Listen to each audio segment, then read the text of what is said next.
criou uma ferramenta para ajudar a localizar essas pessoas. Vanessa Vitória, boa noite para você. Olha, essas mensagens que a gente recebe nos chegam a ser assim 1/1000 do que representa um número de casos, né? Conta pra gente, então, como é que tem sido essa comunicação? Ela é direta, imediata com a polícia? Olá, Vivi, boa noite para você, boa noite para todo mundo. Então, funciona assim, a pessoa faz um registro, né, no site desaparecidos.prf.gov.br e aí essas informações são disparadas para os policiais em um raio de 500 quilômetros. Só para vocês terem ideia, foram pelo menos mais de 170 registros de pessoas desaparecidas no ano passado em todo o Brasil. A gente tem dados da Secretaria de Segurança Pública aqui do DF, olha só, de janeiro de 2021 a fevereiro agora de 2022, foram 2.042 desaparecimentos por aqui. Alguns casos foram solucionados, 1.732, porém ainda temos 310 pessoas desaparecidas. Quem vai falar sobre esse registro para a gente é o coordenador aqui de comunicação institucional da PRF, o Marco Territo. Territo, boa noite para você. Como é que funciona? Quando essa pessoa faz o registro lá no site, como que esses policiais são informados e como que eles agem? Boa noite, Vanessa. A partir do momento que essa informação é inserida no nosso sistema, todos os policiais que estejam trabalhando num raio de 500 quilômetros vão receber essa informação no próprio celular do policial e dessa forma a gente visa otimizar e agilizar o encontro dessa pessoa desaparecida. Porque nesse sistema é informado qual tipo de vestimenta que a pessoa desaparecida está utilizando, né? Se porventura ela utilizou um veículo, né, para sair, né, sem rumo. Então é importante, quanto mais informações forem inseridas no sistema, mais rápido a PRF vai poder encontrar essa pessoa. E esse registro substitui o tradicional indo à polícia, fazendo um boletim de ocorrência? Não, Vanessa, é importante salientar da necessidade da família fazer o registro na Polícia Judiciária também. Essa ferramenta visa, como eu disse, apenas agilizar a busca da pessoa desaparecida. É um apoio, né? Muito obrigada pela entrevista. Olha só, lembrando que além do site, também tem um número de emergência aqui da PRF, que é 191. As pessoas podem ligar e fazer o registro de desaparecidos por lá. E um outro ponto, esse serviço funciona 24 horas, tá, gente? O site e o telefone. E um outro ponto, não façam denúncias aí irreais, denúncias que não são verdadeiras, porque esse tipo de situação é crime e essas pessoas podem ser punidas. Então, usem o serviço para ajudar e não para atrapalhar. Eu volto com você, Vivi. Um super serviço, né? E esse alerta é importante também, porque às vezes eles deixam de atender ao que é real para poder ir atrás dessas denúncias aí falsas, né? Obrigada, viu, Vanessa? E sabe aquele golpe do falso sequestro? Deixa a pessoa tão nervosa que até parece que a voz do outro lado da linha é a de um parente mesmo, né? Pois a Polícia Civil prendeu uma quadrilha que aplicava esse golpe contra idosos aqui no DF. E os bandidos, acreditem, eles chegaram a mandar buscar o resgate pessoalmente. Os criminosos agiam de madrugada e as vítimas normalmente eram os idosos. Nas ligações, os bandidos pediam resgate em troca do familiar, que supostamente teria sido sequestrado. E na maioria das vezes, eles eram agressivos. É onde ela me dispôs tudo, o que o senhor pode e o que o senhor não pode. A sua profissão, sou engenheiro civil, não é isso? Não é isso? E tira o teu celular do Viva Voz agora. Tira o teu celular do Viva Voz. Tira ele do falante agora. Tá tudo raspeado a ligação, tá tudo grampeado no nosso computador. Qualquer besteira que o senhor fizer, o senhor vai jogar tudo a perder a vida da tua filha, o senhor entendeu? Sim. A gente pediu uma quantia em dinheiro de 380, certo? Eu vou fazer uma pergunta, o senhor se dispõe essa quantia pela vida da tua filha? Eu não tenho dinheiro em casa. Se a vítima não sabia fazer as transferências bancárias, os criminosos enviavam um motoboy para buscar algo de valor, como joias, relógios e dinheiro. Segundo a Polícia Civil, uma das vítimas chegou a entregar uma arma para o resgate de um parente. Tivemos um caso emblemático que a mãe era de um policial militar aqui do DF, acabou entregando a arma de fogo dele, uma pistola elétrica para os criminosos. E as vítimas ficaram muito abaladas, vê que quando elas veem um motoboy lá na casa delas, elas acham que os bandidos sabem onde ela mora, ficam com medo de futuras represálias. Então é um crime que, apesar de inicialmente não parecer tão grave, é extremamente grave. Até o momento, 20 ocorrências do falso sequestro foram registradas aqui na primeira DP. 3 pessoas foram presas em flagrante. Também foram cumpridos mandados de busca e apreensão no PSU, em Ceilândia, Pôr do Sol e Paranoá. A polícia confirmou que os criminosos agem de dentro de presídios e têm vínculo com integrantes do Comando Vermelho, no Rio de Janeiro. Tem que ter muito cuidado, muita atenção, né? Olha, hoje mesmo a Polícia Civil cumpriu 2 mandados de prisão temporária contra pessoas que aplicavam golpe pelo WhatsApp, um outro tipo de golpe também. Eles escolhiam as vítimas pesquisando informações nas redes sociais e aí usavam fotos dos filhos delas no aplicativo clonado. Isso tem acontecido muito, né? O foco, geralmente, eram pessoas mais velhas e que moravam em áreas de alto poder aquisitivo. Uma das vítimas chegou a transferir R$10 mil e a própria polícia, gente, alerta para ter cuidado com as informações que são expostas nas redes sociais. Volta e meia, né, a gente coloca alguma informação ali e nem imagina que tem gente de olho nisso para aplicar um golpe. E também cuidado com as transferências por Pix. 2 meninos, um de 11 e outro de 16 anos, ficaram feridos num acidente de bicicleta. Mas provocado, sabe pelo quê? Por um cabo de rede telefônica que estava atravessado ali no meio de uma pista no Jardim Roriz, em Planaltina. Quem sugeriu essa reportagem para a gente foi o canal no Instagram, @jornalplanaltina.a. Vamos conferir na reportagem? Por enquanto, a bicicleta, que era amiga inseparável, vai ficar encostada depois do susto. As marcas do acidente ficaram no pescoço do Guilherme, de 11 anos, e no braço do Michael, de 16, que fraturou o pulso.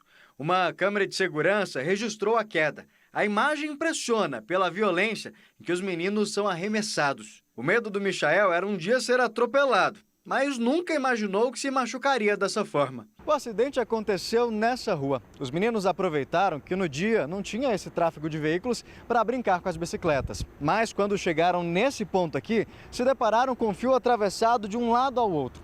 Só que foi tão rápido que não deu tempo nem de parar. Os meninos acabaram capotando. Depois do acidente, para evitar que outras pessoas ficassem feridas, alguém veio até o poste de onde o fio estava amarrado e acabou cortando, o que dificultou a identificação de qual empresa seria a responsável pelo cabo. Segundo testemunhas, dias antes, uma folha dessa palmeira teria caído em cima do fio, o que fez com que ele ficasse pendurado. A família registrou um boletim de ocorrência e quer que os responsáveis sejam identificados. Não foi isolado lá o local, nem chamado a polícia na hora. Tem que aparecer um responsável. Lá tem 2 lá, né? Tem 2 operadoras lá. Daí uma tem que se posicionar, né? Uma das 2. Que perigo, né? E olha só que triste, um estudante de 24 anos foi morto a facadas hoje à tarde, lá em Ceilândia Norte, quando ele tentou escapar de um assalto. Imagens de uma câmera de segurança mostram um jovem de bicicleta tentando fugir ali do bandido. Logo em seguida, o criminoso aparece com a faca nas mãos. Segundo a polícia, ele queria levar a bicicleta do estudante, que não resistiu à facada e morreu no local. Mesmo depois do crime, o assaltante fugiu a pé. Olha, quem tiver qualquer informação sobre esse caso, pode ligar no 197 e fazer a denúncia à Polícia Civil. Não precisa se identificar. Agora imagina uma pessoa sofrer um acidente na Bahia, ter o antebraço cortado por uma hélice e conseguir fazer o reimplante aqui no DF. Uma cirurgia raríssima. Quer saber como isso foi possível? Eu te conto ainda hoje essa história. O Ministério Público do DF deflagrou uma nova operação para saber se em 2019 houve um superfaturamento em um contrato de informática firmado com o Instituto de Gestão Estratégica em Saúde. Isso no valor de R$33 milhões. Os investigadores cumpriram mandados de busca e apreensão na Secretaria de Saúde do DF. Há suspeitas de que os contratos podem ter sido firmados sem descrição e nem o detalhamento dos serviços e itens comprados. Até danos materiais às unidades de saúde administradas pelo IGES estão sob investigação. Além de funcionários públicos e empresas de informática, também o ex-secretário de Saúde, Francisco Araújo, está sendo investigado. Na época em que foi firmado o contrato suspeito, ele estava à frente do IGES. A defesa de Francisco Araújo disse que recebeu essa decisão de busca e apreensão com perplexidade, uma vez que a medida está baseada na mera possibilidade de que o então presidente do IGES, ao assinar o contrato com a empresa de informática, deveria saber que o contrato receberia aditivos. A Secretaria de Saúde informou que vai aguardar a conclusão das investigações para prestar os devidos esclarecimentos e que qualquer prejuízo público será apurado. O IGES informou que é o maior interessado em esclarecer todas as dúvidas e que vem realizando auditoria em contratos das gestões anteriores, inclusive do contrato relativo à operação deflagrada hoje pelo Ministério Público. Gente, o DF está com estoque baixo de leite materno, precisando de doação, olha só.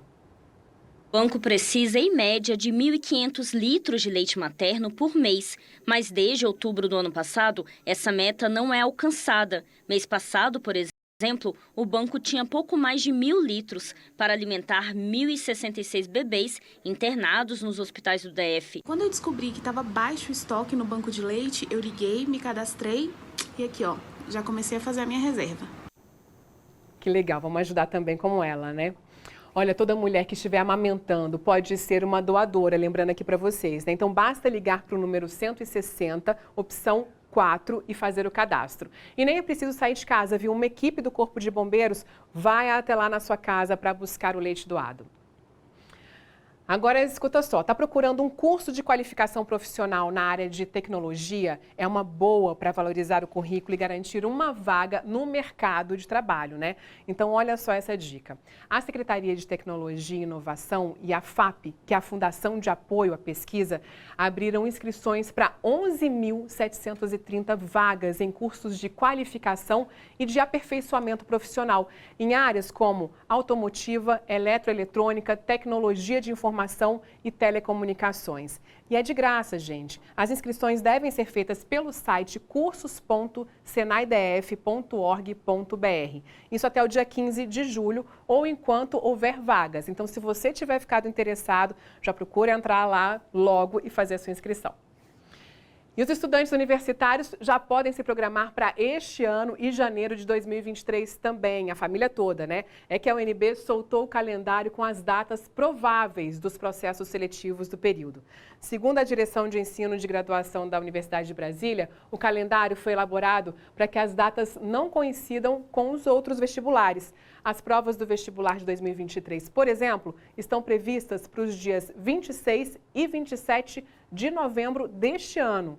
Já para o programa de avaliação seriada, o PAS, etapa 1, a prova vai ser em 11 de dezembro. O calendário completo você encontra na internet, na página unb.br.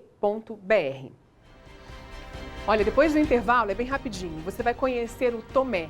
Ele teve o braço reimplantado aqui no DF, depois de sofrer um acidente com a hélice de um avião, lá na Bahia. Incrível, né? Para mim, na sequência toda, assim, foi até um milagre, né? Ter vindo esse pensamento meu de vir a Brasília, o avião estava no jeito, foi tudo muito rápido, né? Quando eu acordei e vi o braço, eu fiquei muito feliz, né?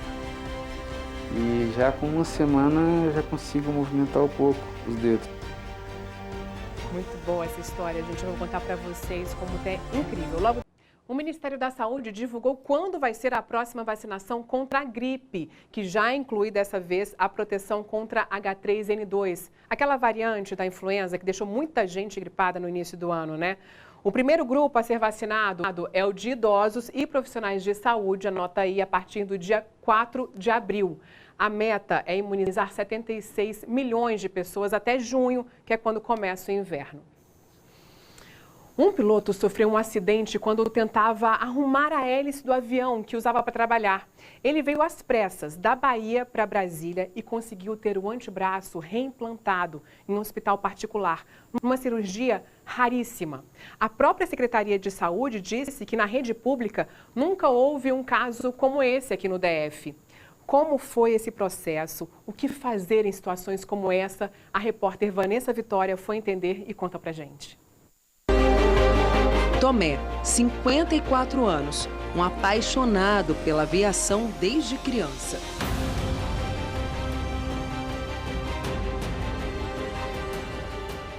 Ele mora em Luiz Eduardo Magalhães, Bahia, onde trabalha com aviação agrícola. Em fevereiro, ao se preparar para um voo, percebeu um problema na aeronave. Eu fui da partida e a hélice não girou. Aí, a princípio poderia ser a bateria, e aí eu desci do avião e nesse instante eu fui girar a hélice um pouquinho, só para posicionar ela, para ficar na posição melhor da partida. Quando eu fiz isso, deu o cleque do magneto, que é independente da bateria, né? Solta faísca. E a hélice deu umas 2, 3 voltas. E quando aconteceu isso, cortou meu braço fora, que foi para uns 50 metros de distância. E perdi o dedo aqui, indicador, e um pedaço do polegar. Numa situação como a que o Tomé viveu, acontece uma verdadeira corrida contra o tempo. É como se o relógio acelerasse. Os ponteiros passassem muito mais rápido do que o normal. Tudo para preservar ao máximo o membro, para que ele esteja em condições de ser reimplantado. Demorou uns 15, 20 minutos para achar o braço. Num caso de amputação, o tempo até a chegada no centro cirúrgico é fundamental para que possamos pensar se é possível ou não fazer o reimplante. Numa amputação em um nível mais alto do membro, né, antebraço ou braço, o nosso tempo ele é muito curto, né? Curto que eu digo até 3 a 6 horas, e isso dependendo também da forma como foi condicionado o membro, né? O médico ortopedista que operou o Tomé conta que não tem conhecimento de outro procedimento como o dele aqui no Distrito Federal. Participei de outros reimplantes, né, de outros macro reimplantes, mas aqui em Brasília, né, eu vim para Brasília faz 2 anos e pouco, e esse é o primeiro macro reimplante. Em uma cirurgia de reimplante, o trabalho da equipe médica é muito complexo. É preciso conectar ossos, tendões, nervos e vasos, estruturas do corpo humano muito pequenas. A gente usa, né, de microscópio ou de lupa cirúrgica com grande aumento para fazer a conexão de pequenas estruturas, da ordem de milímetro.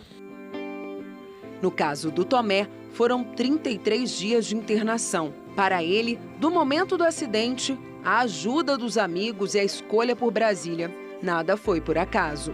Para mim, na sequência toda assim, foi até um milagre, né, ter vindo esse pensamento meu de vir a Brasília. O avião estava no jeito, foi tudo muito rápido, né? Quando eu acordei e vi o braço, eu fiquei muito feliz, né? E já com uma semana eu já consigo movimentar um pouco os dedos. O médico conta que em poucas semanas é possível saber se um membro reimplantado vai ser rejeitado pelo corpo. Ele explica o que um paciente deve fazer se passar por um processo de amputação. O ideal é que essa parte amputada seja resfriada, porém não seja colocada em contato direto com o gelo. Então o correto é a pessoa ou a pessoa que esteja próxima, né, pegar essa parte amputada, colocar em um recipiente com soro fisiológico, e esse recipiente com soro fisiológico que seja colocado em contato com o gelo. Nesses 33 dias não desanimei nem um minuto, sempre pensando o que eu vou fazer para poder ter uma atividade e seguir a vida, né? Com certeza esse pensamento positivo ajudou também, né? Que bom, Tomé, e parabéns a toda a equipe médica também envolvida nessa cirurgia. Olha, a Secretaria de Saúde informou que o único hospital público habilitado com centro de trauma em alta complexidade aqui no DF é o Hospital de Base. Obrigada pela sua companhia. Amanhã a gente volta a se encontrar no mesmo horário. Uma ótima noite para você. Um beijo. Tchau, tchau.